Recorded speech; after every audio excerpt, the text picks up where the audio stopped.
Big boss ಅಲ್ಲಿ ಬಂದಿತ್ತು big boss. ಆ ಬಿಗ್ ಬಾಸ್ ಅಲ್ಲಿ ಹೆಂಗ್ ಜಗಳ ಆಡ್ತಾರೋ ಹಂಗ ಆಡ್ತಾ ಇದ್ದಾರೆ. ಆ ಬಿಗ್ ಬಾಸ್ ಅಲ್ಲಿ ಜಗಳ ಅಂದ್ರೆ ಜಗಳ, ಟಿವಿ ಆನ್ ಮಾಡಿದ್ರೆ ಸಾಕು ಬಿಗ್ ಬಾಸ್ ಅಲ್ಲಿ ಜಗಳ. ಈ ಕರ್ನಾಟಕ ಬಿಗ್ ಬಾಸ್ ಅಲ್ಲಿ, ಈ ಕರ್ನಾಟಕ ಇದು ಕಾಂಗ್ರೆಸ್ಸಿನ ಬಿಗ್ ಬಾಸ್, ಇಲ್ಲಿ ಆ ತರದ ನಡೀತಾ ಇದೆ ಜಗಳ. ಈ ಬಿಗ್ ಬಾಸ್ ನ ಈ ಸೀರಿಯಲ್ ನಡೆಸ್ತಾ ಇರೋರು ಸೋನಿಯಾ ಗಾಂಧಿ ಅವರು, ರಾಹುಲ್ ಗಾಂಧಿ ಅವರು, ವೇಣುಗೋಪಾಲ್ ಅವರು. ಮನೋರಂಜನೆ, ಬಿಗ್ ಬಾಸ್ ಯಾವ ರೀತಿ ಮನೋರಂಜನೆ ವಿಷಯ ಆಗಿದೆಯೋ ಹಂಗೆ ಕರ್ನಾಟಕದ ಕಾಂಗ್ರೆಸ್ ಸರ್ಕಾರ, ಕಾಂಗ್ರೆಸ್ಸಿನ ಬಿಗ್ ಬಾಸ್ ಶೋ ಇದು. This is the show of Congress big boss. ಪ್ರತಿದಿನ ಜಗಳ, ಅಲ್ಲೂ ಜಗಳನೆ.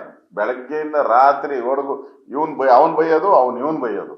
ಇಲ್ಲೂ ಅಷ್ಟೇ. ಮತ್ತೆ ಈ ಅಂದ್ರೆ ಕೊಟ್ಟ ಮಾತಿಗೆ ತಪ್ಪಿ ನಡೆದರೆ ಮೆಚ್ಚನ ಭಗವಂತನು ಅಂತ ಅವರು ಡಿ ಕೆ ಶಿವಕುಮಾರ್ ಅವರು ಡೈಲಾಗ್. ಪುಣ್ಯ ಕೋಟಿ ಹುಟ್ಟಿದ ನಾಡಿದು ಕರ್ನಾಟಕ, ಕೊಟ್ಟ ಮಾತಿಗೆ ತಪ್ಪಿ ನಡೆದರೆ ಅಂತ. Word is world, word is world ಅಂತಂದ್ರು. ವರ್ಲ್ಡ್. ಸಿದ್ದರಾಮಯ್ಯನವ್ರು ಹೇಳಿದ್ರು, ನಾನು ಯಾವನಿಗೂ ಮಾತು ಕೊಟ್ಟಿಲ್ಲ, ನಾನು ರಾಜ್ಯದ ಜನತೆಗೆ ಮಾತು ಕೊಟ್ಟಿದ್ದೀನಿ, 5 ಗ್ಯಾರಂಟಿ ಕೊಡ್ತೀನಿ ಅಂತ ನಡೆಸಿದ್ದೀನಿ. ಅಂದ್ರೆ ಇದು ಮಾತುಕತೆ ಬಿಟ್ಟು ಟ್ವೀಟ್ ವಾರ್ ಹೊರಟಿದೆ. ಟ್ವೀಟ್ ವಾರ್ ಇದು. ಬಿಗ್ ಬಾಸ್ ನ ಸೀರಿಯಲ್ ಇದೆಯಲ್ಲ, ಆ ಸೀರಿಯಲ್ ನ ಟ್ವೀಟ್ ವಾರ್ ಇದು. ದಿನನಿತ್ಯ ಇದನ್ನೇ ನಾವು ನೋಡ್ತಾ ಇರೋದು. ನನಗನ್ಸ್ತೈತೆ ಬಿಗ್ ಬಾಸ್ ಅಲ್ಲಿ ನೀವು ನೋಡಿದೀರ, ವೈಲ್ಡ್ ಕಾರ್ಡ್ ಬರ್ತೈತೆ, ವೈಲ್ಡ್ ಕಾರ್ಡ್. ಹಂಗೆ ನಮ್ಮ ಜಾರಕಿಹೊಳಿ, ಪರಮೇಶ್ವರು ವೈಲ್ಡ್ ಕಾರ್ಡ್ ಎಂಟ್ರಿಗೋಸ್ಕರ ಕಾಯ್ತಾ ಇದ್ದಾರೆ. ವೈಲ್ಡ್ ಕಾರ್ಡ್ ದಲಿತರ ಬ್ರ್ಯಾಂಡ್ ಅಲ್ಲಿ ಇವರು ವೈಲ್ಡ್ ಕಾರ್ಡ್ ಆಗಿ ಬರಕ್ಕೆ ಅವ್ರು ಕಾಯ್ತಾ ಇದ್ದಾರೆ. ಒಟ್ನಲ್ಲಿ ಕರ್ನಾಟಕದಲ್ಲಿ ಇವತ್ತು ಒಂದ್ ಕಡೆ ಬಿಗ್ ಬಾಸ್ ರಿಯಾಲಿಟಿ ಶೋ ನಡೀತಾ ಇದೆ, ಇಲ್ಲಿ ರಿಯಲ್ ಶೋ